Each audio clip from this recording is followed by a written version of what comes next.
Football at its best is undoubtedly the most entertaining sport in the world, where the best players put on a show and provide those moments that you remember for a lifetime. And whilst not every match is worth a ticket entry, here are 10 that most definitely were. These are our top 10 most iconic matches of the 21st century. Number 10. Chelsea 2, Spurs 2, 2016. A match which looked like being fairly comfortable for Spurs ended up being anything but. Goals from Harry Kane and Heung-min Son, yes, this was 7 years ago by the way, had given Spurs a commanding lead at halftime, but second half goals from Gary Cahill and Eden Hazard levelled up for the Blues. It was a match that truly had it all. Great goals, huge tackles, touchline release, and even apparent eye gouging. Indeed, Spurs received 9 yellow cards in the match dubbed the Battle of the Bridge, which remains the most by any team in Premier League history. Yet this story is all about Leicester City, who achieved the seemingly impossible to lift their first Premier League title at odds of 5,000 to 1. Truly one of the all-time great sporting stories, wrapped up by one of the all-time great Premier League matches. Number 9. Spain 1, Netherlands 5, 2014. It's not often you get a chance at immediate revenge versus the team that had beaten you in the previous World Cup final. Immediate forgetting the 4 years prior. The game started out as many had predicted, Spain dominating early proceedings and going 1-0 up thanks to a soft penalty.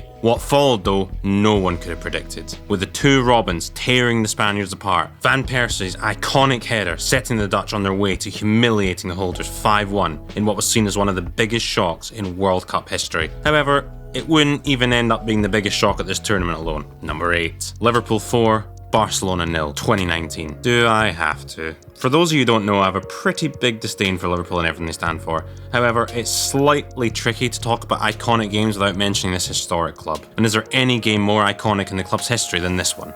Well, yeah, but, we'll get to that one. After a slightly flattering 3-0 result in the first leg had left Liverpool with a lot to do, the Reds went into the second leg without Salah and Firmino, with Shaqiri and Origi in their place. What would follow though was a colossal 4-0 display, with 2 goals for substitute Wijnaldum and 2 goals for the man with the most confusing career in football history, Divock Origi, sending Klopp's men to the final, where they would meet Spurs? That can't be right, can it?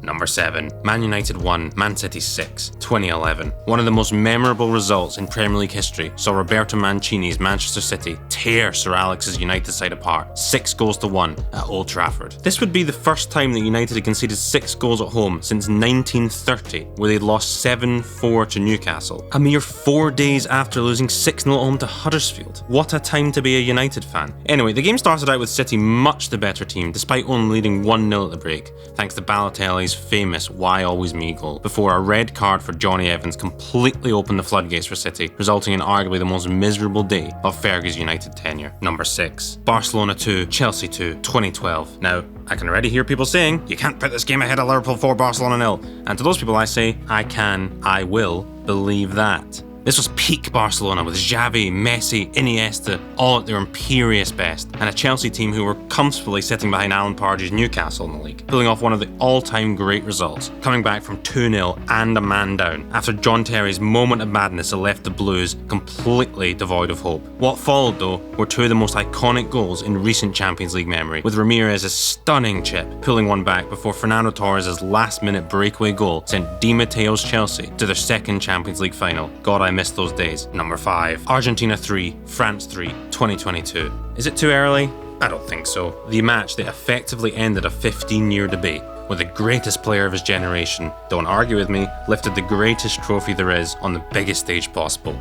The match that was dubbed the Mbappe versus Messi final ended up being almost exactly that, with the pair scoring 5 of the 6 goals between them. Messi and Di Maria had sent Argentina 2 goals up in the first half. France had spent 80 minutes looking exactly like they were apparently poised themselves, offering next to nothing before Mbappe appeared to rescue the game from absolutely nowhere. Extra time, however, delivered comfortably the most exciting half hour of the tournament, with Messi and Mbappe again scoring before Aston Villa's Emi Martinez made himself the hero, delivering Argentina their 3rd World Cup and ending the age-old debate for good. Number 4. Manchester City 3, Queen's Park Rangers 2, 2012. A game that is perhaps best remembered for Mario Balotelli's only ever Premier League assist, snatching the title away from Manchester United into the grasp of their fierce rivals for the first of many Premier League titles, but a game that had so much more. It had Joey Barton lashing out at Carlos Tevez, Joey Barton lashing out at Sergio Aguero, Joey Barton lashing out at Mario Balotelli, Joey Barton and it had a 10-man relegation-threatened QPR minutes away from gifting Fergie his 13th title.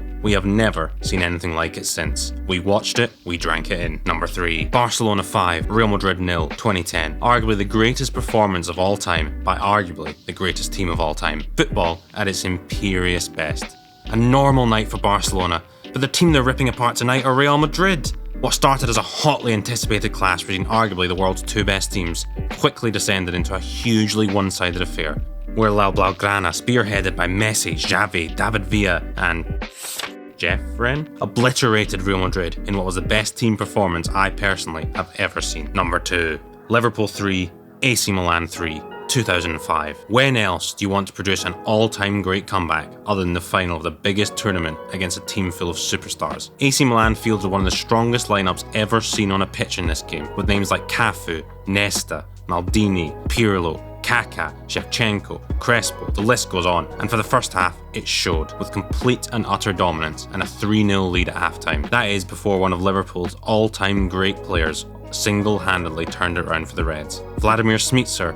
What a performance. The Reds had a 5-minute blitz in the second half, where the 3-goal deficit quickly evaporated before eventually hanging on until penalties, where Jerzy Dudek made himself the hero about 5 metres off his line, and players such as Jimmy Traore were etched into Liverpool's history books forever. And number 1, Brazil 1, Germany 7, 2014. The most memorable game of my lifetime, where the home nation were favoured going into this one without their 2 best players in Thiago Silva and Neymar. This was a shock result that had left millions around the world flabbergasted and multiple children around the stadium in tears. An often forgotten fact is that this was the match where Miroslav Klose became the World Cup's all-time leading scorer, with himself, Kroos, Khedira and Müller tearing apart the hosts, taking the Germans to a 5-0 lead inside 30 minutes, with 4 of those goals coming within 6 minutes of each other. Had Germany not decided to be the good guys at halftime and take their foot off the gas, this could have been an awful lot worse. Although clearly Andrew Schürrle wasn't present for that part of the team talk, as he proceeded to thump in 2 more second half goals, with the rest of his teammates looking on completely mortified. And that's our list. Did we miss your favourite match? Tell us below in the comments and we'll be sure to argue with every last one of you. And don't forget to like and subscribe to Clan Jackal, because I'd like to quit my job. Bye!